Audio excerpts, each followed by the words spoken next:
Welcome to Trending in Education. We've been spending some time closing out the year that is 2020. Truth be told, we're recording this in 2020, so we're still living in the past, but we're looking forward to the future, and we're trying to get a sense of what's on the horizon. To do so, though, I'm very happy to be joined by regular friends of the show. We got to figure out what we call these compatriots. I called you compatriots in learning last time, which that I liked, but maybe I'll start with you, Dan, and then we'll conclude with Melissa Griffith. But Dan Strafford, Melissa Griffith, welcome back to Trending in Education. 2021 is on the horizon. I feel like it's a contributor. It's 3 or less times a year, and then it's a co-host if it's 12 or more. It's like dating. You have to figure out what the terminology is for everything. Nice. But I dig it. I'm not ready to commit to co-hosting. Seems like a commitment, okay? I like the freedom to go to other pods when needed. That's true. That makes sense. So it's an open podcasting relationship. But Melissa, how are you doing? I'm good. I'm excited for 2021 and what the year will bring. I'm happy. I know. I'm looking into the future. And it looks bright. Yeah. And so again, truth be told, we're recording this on December 30th of 2020. And another thing I did hear recently, which I liked, is no one is going to forget to put the correct year on their checks, assuming they still write checks, in January of 2021 this year. It's unlikely you're going to be like, oh, wait, I forgot. I thought it was still 2020. I think we'll all be pretty safely like, nope, it's 2021. I'm sure people have already been writing 2021 on things. Just on the hopeful thinking. Just hoping we're going to get there. Again, and we don't know. We're assuming this show can be heard in January of 2021. We're assuming 2021 happens and podcast distribution works and the internet's still up there. What if the joke's on us? What if the joke's on us and we just start 2020 over again? Like the clock, we groundhog 2020. I did see December 32nd, 2020 as a thing. So, hey, who knows? Well, I was looking ahead at 2021 and Groundhog's Day is a Monday. So I think we are going to have to do a Groundhog Day show. So we'll have to figure that out. Because also the Punxsutawney family of groundhogs have been really trend spotters and predictors for many years. Although I'm not sure whether the groundhog itself is the predictor or the people who look at the groundhog are the predictor. I don't know if they ever actually interview the groundhog to confirm their prediction about the winter. But anyway, that's for the future. And through the power of editing, some of this may never be heard. Now that I actively edit the show, it's a whole other show. No, I think we have to tell the people about the future of Groundhog. The future of Groundhog Day, yes. But there'll be more on this. A tease. It's coming. There's plenty of time. But yeah, so we wanted to get a look ahead into 2021. 2020 was a transformational year on so many fronts, but then we're going to head into a new year. There's obviously going to be some carryover from 2020, particularly around the pandemic. It looks like we have at least another, say, 6 to 8 months of finishing out the narrative. Hopefully, that's a positive interpretation of how the vaccine works and the prognosis more broadly about the pandemic works out. But beyond that, it does start to feel like we're entering the future. I still remember back in Y2K, January 1st, Y2K, I remember I was in Brooklyn, right where I am these days. And I remember walking around after the new year and saying to people, welcome to the future.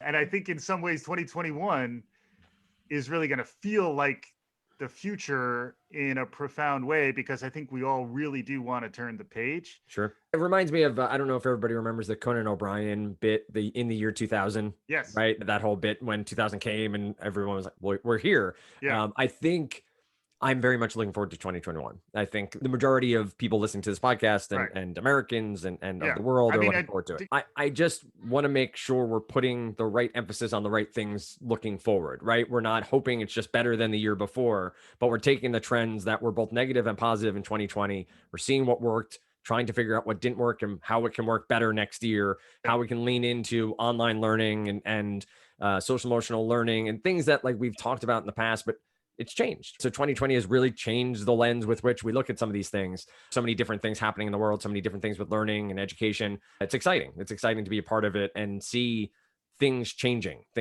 actively when for so long it's taken so long for things to change. Yeah. I read this sign recently in someone's yard and I thought it was so poignant. And it was like, why return to normal? Isn't it time to make it better? And I think that's how we should think about education. I don't want to see us go back to normal education. I want to see us, now is the time that we want to look back at 2020 and say, that's the year that we started transforming the ed system the way we knew we can in the US and abroad. Right? Going more online, making it more accessible to everyone, making it more equitable to everyone. I think that's my hope for 2021. Yeah, it's interesting because I remember in 2020, there was a lot of talk of a watershed moment and also a point of inflection, a point at which things that had been moving at a certain pace were now moving at a different and accelerated pace. So something changed, the rate of change changed. And then also I think the social awakening that I don't remember witnessing a social awakening to the extent that 2020 was a social awakening. It reminds me of what I've read about the 60s and the change in consciousness that happened then, because it was also generational. And that's why I think there was that initial thinking, but then it was such a shock to the system that I don't think we've been out of a fight or flight mode since that shift in consciousness. And that's why I think many of us, and I would include myself in this group at this point, are cautiously optimistic about where things are going to head, because we showed some resilience to get through this together. And then perhaps more importantly, we did this together. I think it's really easy to underestimate how unique this global shared experience has been. If you think about the trends around globalism, everyone's consuming the same type of things. There's smartphones. We talked about the Meeker report. More than half the world is internet enabled, and it's growing fast in Africa and in Asia, and the world is having a very shared experience. And then despite the fact that the impact is most horrific at the bottom end of the socioeconomic world that we live in, everyone is being forced to change their behavior. Everyone is being forced to reflect on not just themselves, but their relationship to others and the health of others, including the health of other members of their family. And everyone's been forced to go smaller when we were going bigger. It was all about how many weak ties can I get? And this to me was a much more tighter focus on the strong ties and the people you really care about. And I'm hopeful. I think despite the rancor on the political side, I think there's a deeper sense of purpose and meaning that I think more people are tapping into than have ever tapped into before. And I don't think that's the type of thing that goes away. And if anything, I think the political rancor is a distraction. So I'm hoping we can almost minimize that, let that quiet down, and then engage in a different kind of conversation.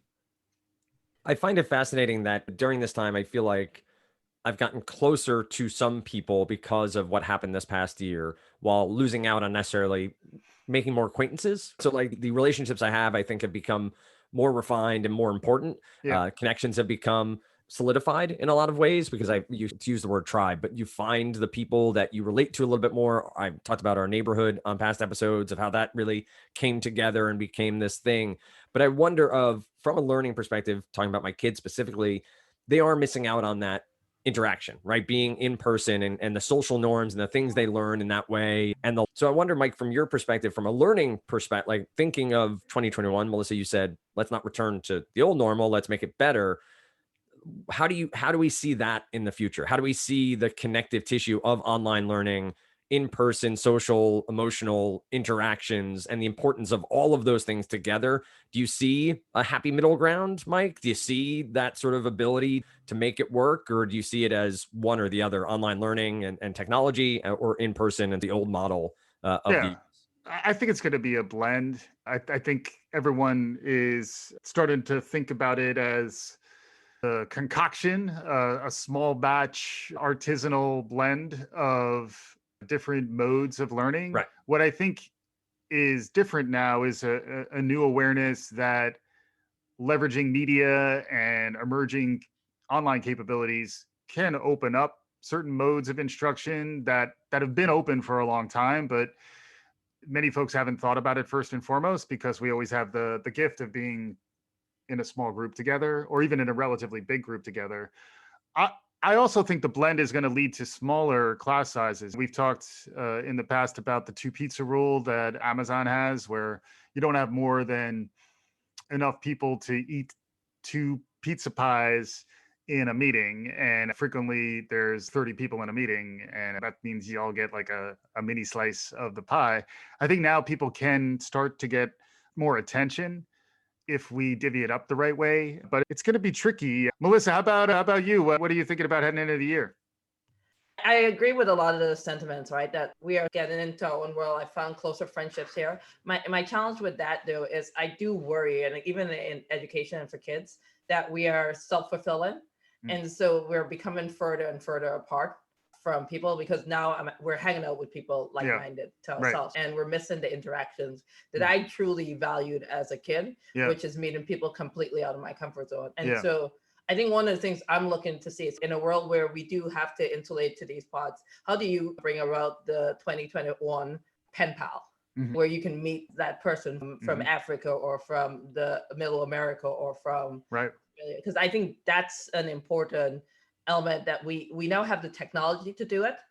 And we should foster it, because I think it's a scary world where we all just hold on to our core beliefs and don't necessarily understand what the other person is thinking. Yeah. One of the terms that I got to understand much better in 2020 was filter bubble, and the idea that you see only what the algorithms have learned to feed you. And then frequently what you will see is only like-minded posts from like-minded minds out there. And that winds up creating this pernicious cycle where you're just reinforcing yourself. It's honestly why I try to spend the least amount of time on Facebook, because that's where I feel it happening. And when I'm in there, it doesn't feel authentic to me anymore. It feels actually damaging, which is troubling, because it's also a place where I do feel probably the most emotional connection to the conversations that are happening there. It just feels like a false connection. And that's where what I'm really curious about is what the technology landscape is going to look like around the intimate small group experience online, and then who starts to figure out how to blend those things together with great in person. And that's when I was thinking about what happens to the WeWorks model or the Convene model as it applies to learning, because I do think the context when you are going to want to get people in the same space together, I think it's good that there will be fewer of them, and it's good that we're going to want to make the most of that limited access, because otherwise I think you wind up wasting face-to-face time with the FaceTime component of face-to-face. Thoughts? Because on the one hand, the Zooms of the world are going to have a lot more of a monopoly to a certain extent around some of these things, but it's also very much commoditized. And I think it's a place where new capital can come in to start inventing new forms of interaction. That's where, again, I keep coming back to that cautious optimism, because even the pandemic, as it is to say, was probably long-term net favorable to learning, because it was a shock to system that is forcing us to actually engage in digital in a way that we probably should have long ago. Yeah. I think there's going to be a diverse experience, an immersive experience around education. I can see a world as coming together on the Zoom conversation and everything else. I can see a world where I do some interactions in class with students in smaller pods. And I do see a world where we're calling out for technology that brings together people from all over the world. The one thing I learned this year very early on was that globalization it's now here, right? I can have the same experience with someone who lives in New York or in New Jersey with me as I could with someone in England or in San Francisco or in Australia. And I've made those connections back with my friends, right? And that's something I don't think you're going to lose.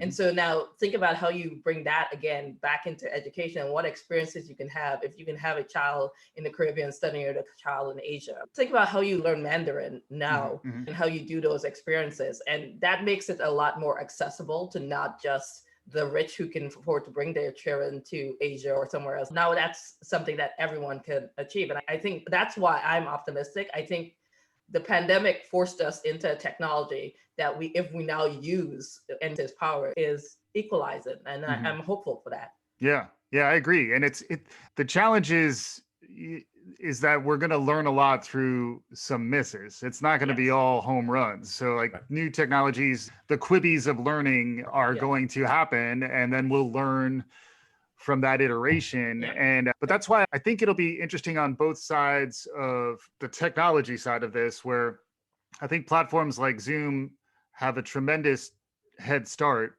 and will, in some ways, if they can navigate it well, they will become the coin of the realm. They already are there, and it's a leverage position that they're going to want to try to ride out through learning. But then on the learning plays themselves, I think there'll be two options. It'll be either build on top of Zoom or come up with a new play.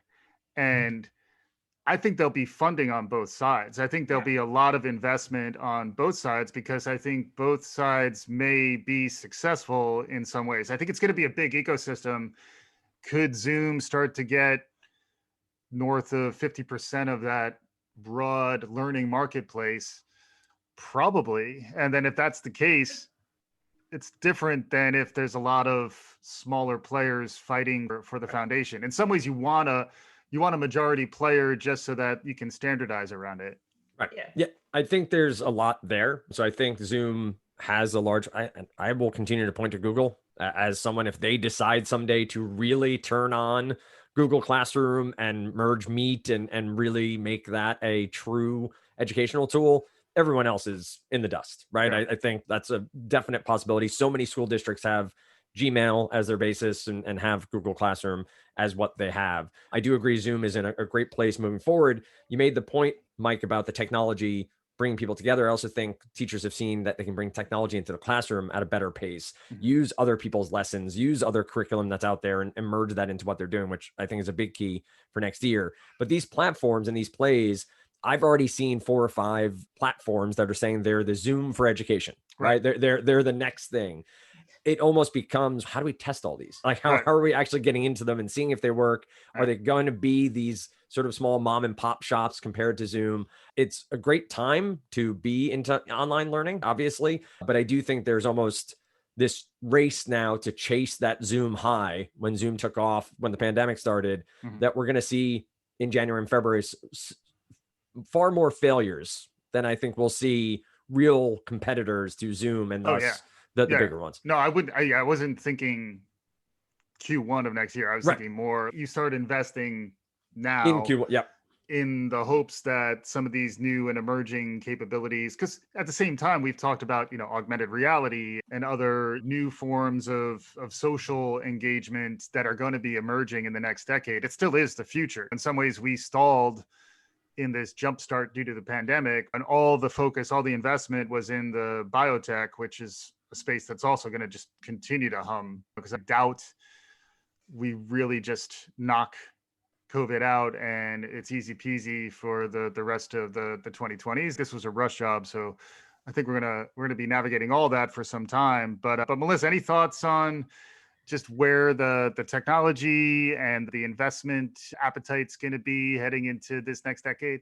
I think investment is going to pour into education in a lot of different ways. I think you're right. A lot of people are going to pour into the Zoom for education, which I think Zoom would be an idiot if they don't continue to innovate, because I think they're the closest to what I would see as an emerging platform in education. So I do think you'll see investment there. I think you'll see a lot of investment go into startups around healthcare as well, like in healthcare education. I think what the pandemic has also shown is that we as a country are still woefully ignorant when it comes to science. And so this may be more of a wish than an actual trend that's going to happen. I hope to see a lot more focused on science-based education, because we started arguing about science. And when we start arguing about science, I think there's something wrong with this world.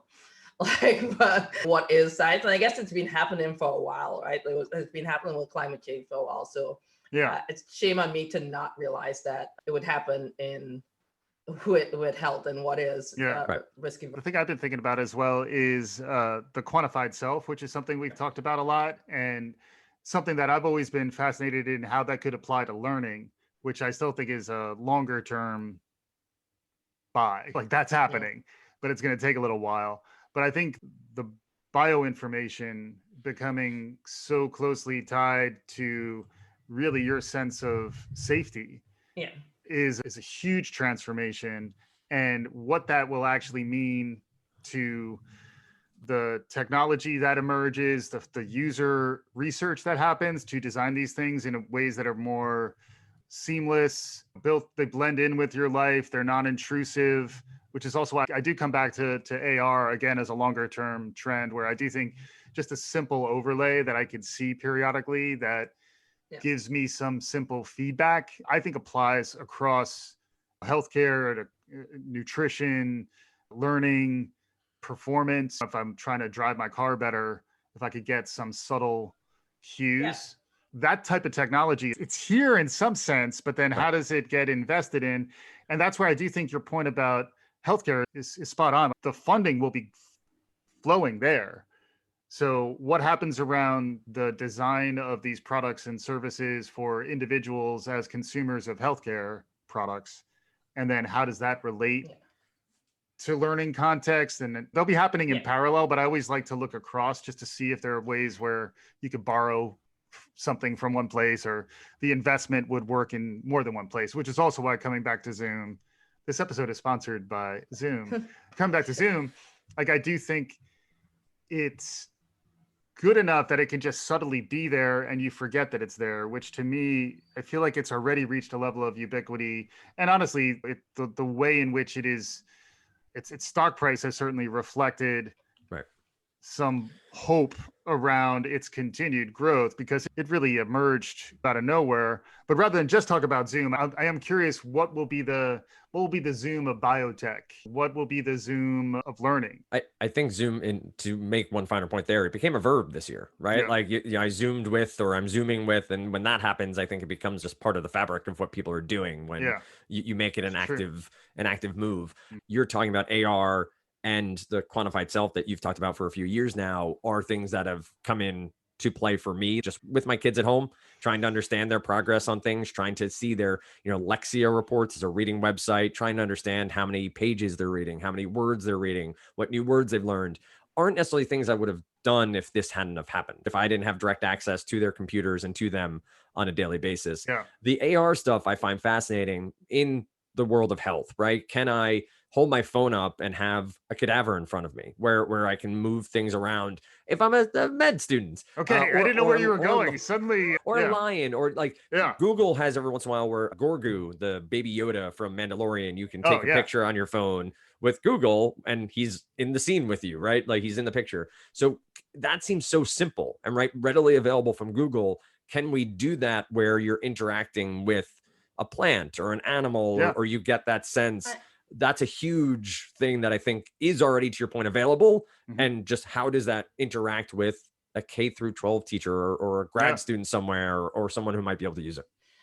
Yeah, I would add, I think AR, anything around AR is where it's what's going to take off in the healthcare space. Anything around being able to interact with patients is going to take off in the healthcare space. So you naturally fall back into education, right? I think you're going to see a world where in healthcare, I'm going to be less willing to take my mom to the doctor when I can have the doctor talk on the phone. And if there's a way where I can take the vitals at home and send them to the doctor, that's going to be helpful. And so you'll see that, I think, come back into the educational space, because again, I think accessibility is key in this world, right? The more people you can bring into the fold, the better it's going to be. And so you can get more people access to education around healthcare. You can train more people to be doctors and nurses if you're using a lot more virtual tools to do it. So I for sure think that's going to be a huge part of the healthcare space. And then the last point I'll make, just a tangent, I think any technology that makes education more accessible is what is going to be front and center for 2021. It has to be, right? Because if we think we have a divide right now between the rich and the poor, that is going to be far more prevalent when we go into 2021. Yeah. No, but I would add that it needs to be teacher centric as much as it is learner centric. And that's where I don't think we've caught up there by any stretch yet. And that is the place where I am curious which platforms can build with the teacher at the center of their universe. Because in many ways, getting back to your question about the blending, Dan, like I think lots of times the teacher will be doing the blending. Right. And there's at least the perception now, which I think is almost like a short-term reaction, that you need to separate in person from online. And as someone who has worked in the corporate world for some time, where those blends are pretty comfortably managed as you settle into it and you equip people with the basic understanding and the tools they need to get something started. Right. And then it can just blend into the background, which is really the way a lot of the technology I think will need to work. And then over the top, there'll be the differentiated sticky feedback, gamification, super fun stuff. But I don't think you can lead with that, because you got to get the teachers comfortable using it. You got to get the learners and their families comfortable with you having their learning data. Just we have to be comfortable with people having our health data.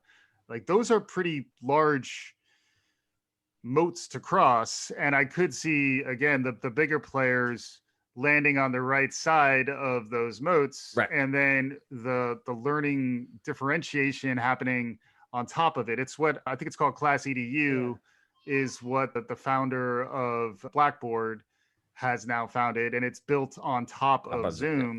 Yeah. And that to me makes a lot of sense. Yeah, the Zoom marketplace, or what they created to allow for development on top of their system, was a great play, right? Just from a business sense, and opening up their ecosystem to have other people build on top made a world of sense to what they were doing. I think you hit on something that I've noticed anecdotally from my kids with the teachers is we need to get better about training our teachers from the district and school level and sharing information.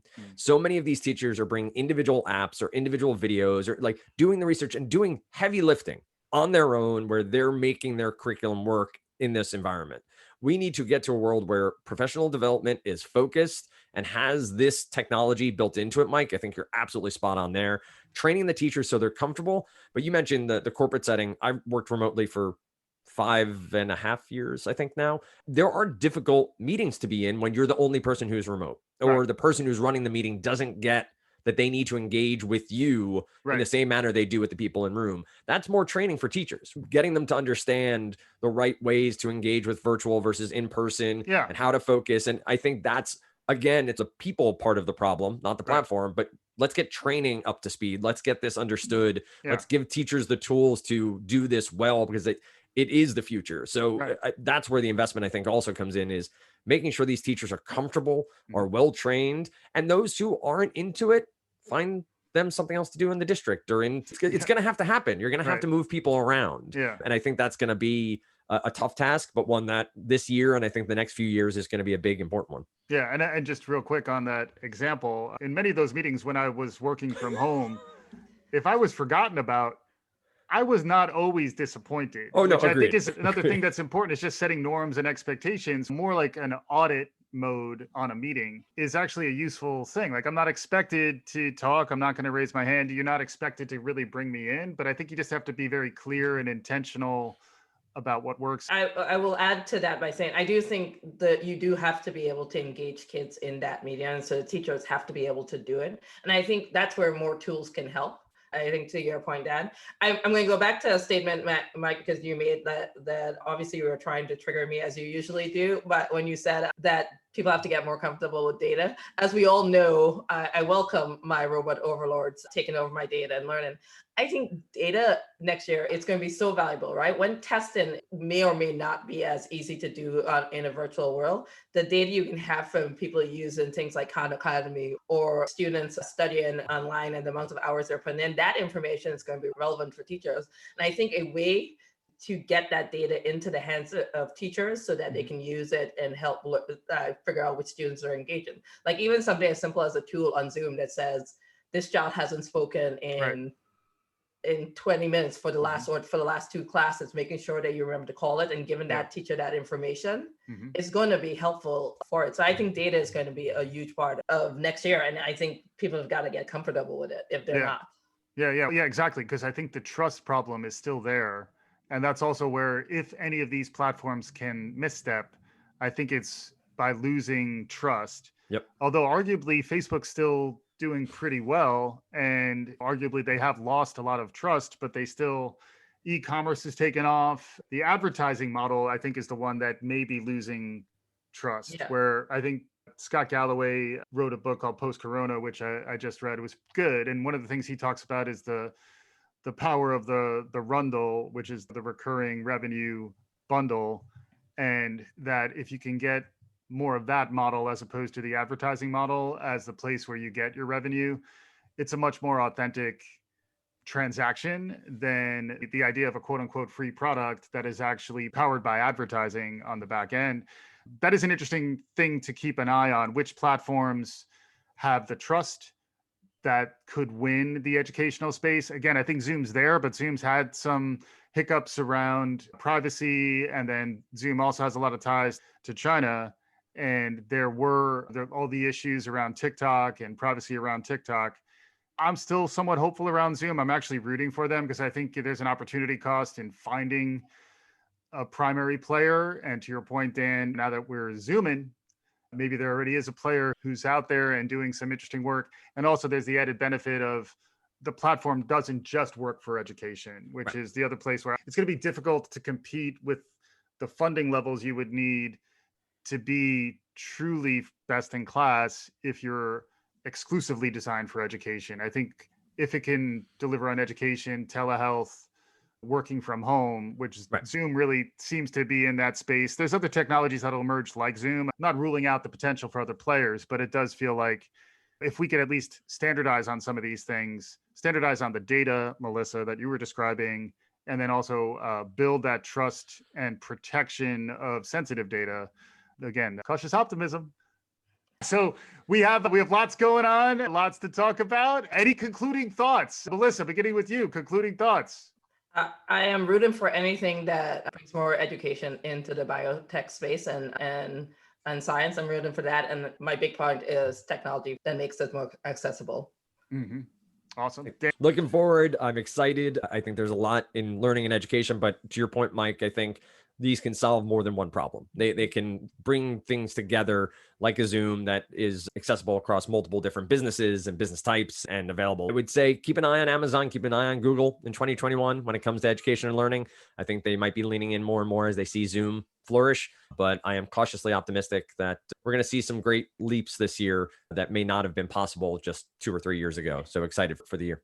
Yeah, and I'm blown away by the breadth of what's going on out there, where we just focused on a few things today, but I think just the breadth of the learning universe is so big, and we're trying to keep track of it all. I think there'll be new stuff on the horizon as well around how we can get it organized so that our listeners can keep up and focus on what they want to focus on when we're talking about something as well, because it's just there's a lot going on, but I'm really happy to be doing this. Thanks again for an amazing 2020, Melissa and Dan, and our listeners, and really looking forward to what 2021 has in store for us in a good way. And then hopefully we can shake off some of the bad mojo that we may have experienced in 2020. And with that, we'll be back again soon. Thanks for listening.